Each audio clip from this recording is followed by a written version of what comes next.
A major announcement this morning from Cantor Fitzgerald, the global financial services firm acquiring one of Ireland's largest independent stockbrokers, Dolmen Stockbrokers. We're joined by Sean Matthews, the CEO of Cantor Fitzgerald.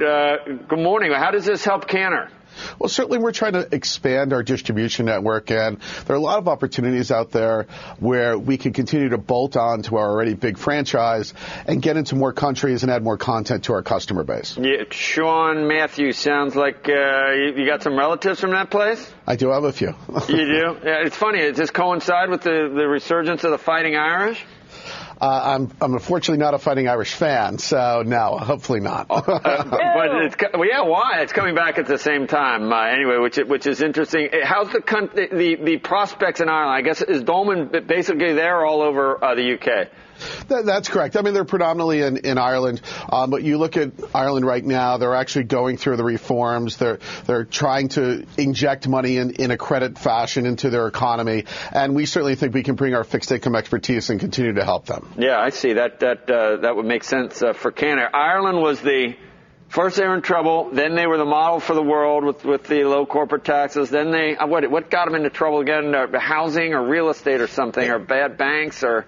And now again they're kind of a model for everyone on how to handle it. Is that basically the last 5 years or yeah, absolutely. You look at it. I mean, there certainly was a real estate bubble there. Now there's austerity measures that are being put in place, and they're actually following through on the austerity measures. So certainly, I think they'll come out first and actually look pretty good. So where is the most business for you, for Cantor in Ireland? What will you be doing? Certainly it's an equity-based firm. We're going to bring our fixed income expertise. We'll probably become a primary dealer there. The Irish government will continue to have to have bond issuances, as well as corporate debt will start to become a much bigger part of their economy. Who else looked at this firm? Do you know? I'm not sure. You're not sure? It wasn't an auction process or not? It was not. It was not. So it was just you. So I wonder whether any of your competitors thought this would be a good idea as well. I think there were probably a few people in there looking at different firms. I like the management of Dolmen, so certainly we thought that was a good opportunity for us. How is Cantor positioned for the fiscal cliff? You just strapped in and ready to go over the other side, or you think something's going to happen?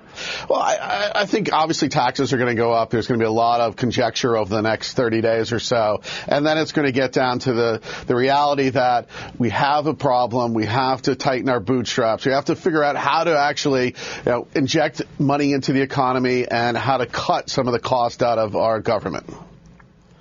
You want to inject money into the economy and cut costs at the same time. How do you do that? Well, I mean, certainly you look at the perspective, you're going to raise taxes on the higher end, but you're also going to have to actually cut some of the fat that's in the government, and that takes time. We need corporations to actually drive us out of this problem. The government isn't the solution here. The government is not the solution. Correct. Yeah, well, they are part of the problem. Before we can have a private sector solution, it seems like we need to get the government we have to get over this problem in the near term. I mean, it's a huge amount of money just being sucked right out of the economy on January 1st. No, I don't disagree with that at all. Yeah. So you don't, at this point, what do you think? It's a 1 in 2 chance, 1 in 5 chance? What's the chances that we go over? I think it's probably 1 in 2, 1 in 3. There's certainly going to be some sort of resolution here. It's going to take a lot of, getting down to the last minute kind of mentality. But certainly I think there's going to be a solution. I think next year you're going to be in a low growth environment again. And really, if you look at the economy, we're probably going back to the 90s style economy, right? Where you had, 3.5% was really good growth. 2% growth, which we're kind of experiencing right now, is pretty good. Full employment might be 5.5%, 6% like the old days. And I think with that being said, we've got to get a little bit closer to those numbers to really have the economy start to take off. And I don't think we're that far from there.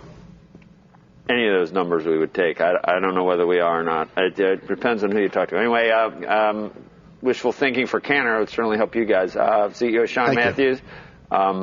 Aaron Gobra, I don't know, what do I say after that? Sean Matthews buying an Irish firm, but not a Fighting Irish fan. What's the problem there? You don't? Why don't you like the Fighting Irish? I'm not sure. They were on TV every week when I was a child, and certainly. You're not a screaming eagle. I'd like to see Alabama win. You'd like to see Alabama win? Oh my gosh! Godless heathen, you. All right. Alabama won last year. That's okay. The SEC wins every year. All right. Thank you. We're going to talk sports right now. See you later, Sean. All right. Bye.